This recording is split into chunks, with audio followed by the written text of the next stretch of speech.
अनसुने किस्से के इन पलटते हुए पन्नों में चलते हैं उस दौर में जब सदी के महानायक सेट पर असल टाइगर से भिड़ गए थे। अगर आप बच्चन फैन हैं तो आपको फिल्म खून पसीना का वो सीन शायद याद हो जब रेखा उन्हें चैलेंज करती है कि वो टाइगर को पिंजरे से निकालें, उससे टक्कर लें और उसे पिंजरे में बंद करके दिखाएं।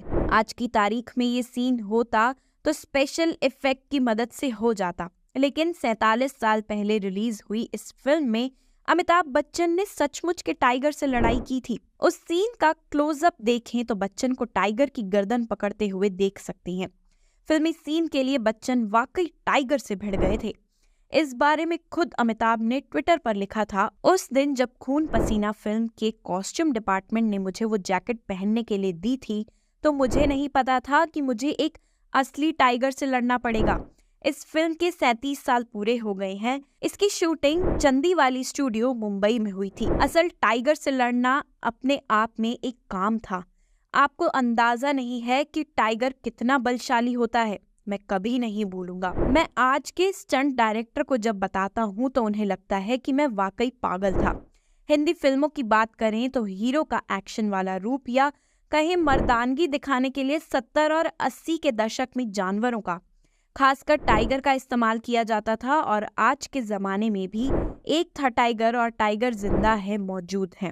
बात 29 जुलाई को मनाए जाने वाले टाइगर डे की चली है तो मिस्टर नटवरलाल, अदालत जैसी उस दौर की फिल्मों में कभी टाइगर तो कभी हाथी तो कभी दूसरे जानवर एक प्रॉप की तरह दिखते रहे हैं।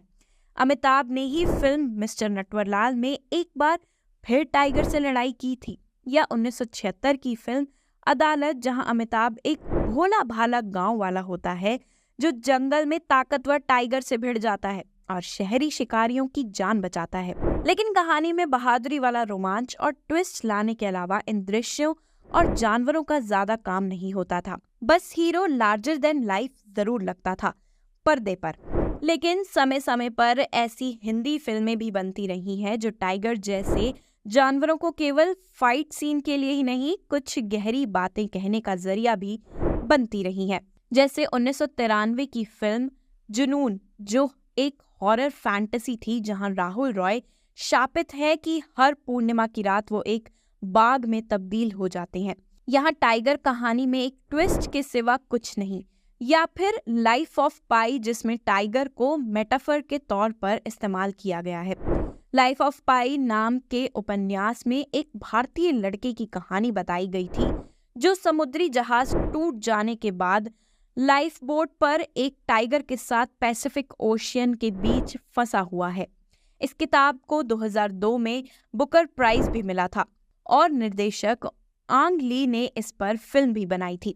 2012 में आई फिल्म लाइफ ऑफ पाई में समुद्री तूफान में फंसे पाई और एक बंगाल टाइगर के आपसी बदलते रिश्ते को बखूबी दिखाया गया है।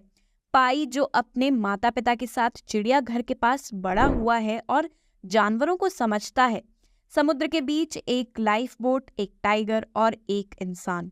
जिंदा रहने की होड़ में दोनों के बीच डर, प्रतियोगिता, करुणा और प्यार का जटिल रिश्ता जिसे इरफान खान फ्लैशबैक में सुनाते हैं। लेकिन लाइफ ऑफ पाई का टाइगर बच्चन के बाघ की तरह असली टाइगर नहीं था।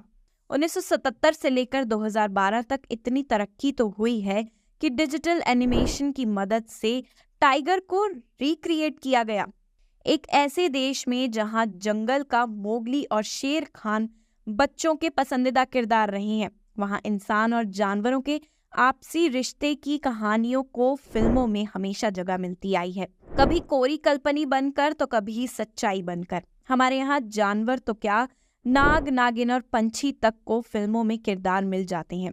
फिल्म कुली में अमिताभ का बाज याद होगा और वो डायलॉग की बचपन से ही सर पर अल्लाह का हाथ और अल्लाह रखा मेरे साथ, ये उनके बाज का नाम था जो बच्चन के साथ रहता है।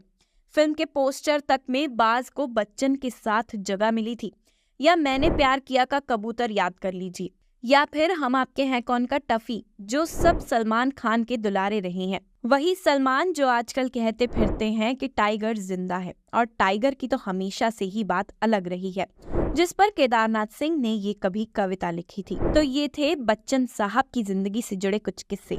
ऐसे और भी किस्सों को सुनने के लिए अभी सब्सक्राइब करिए हमारे चैनल अनसुने किस्से को।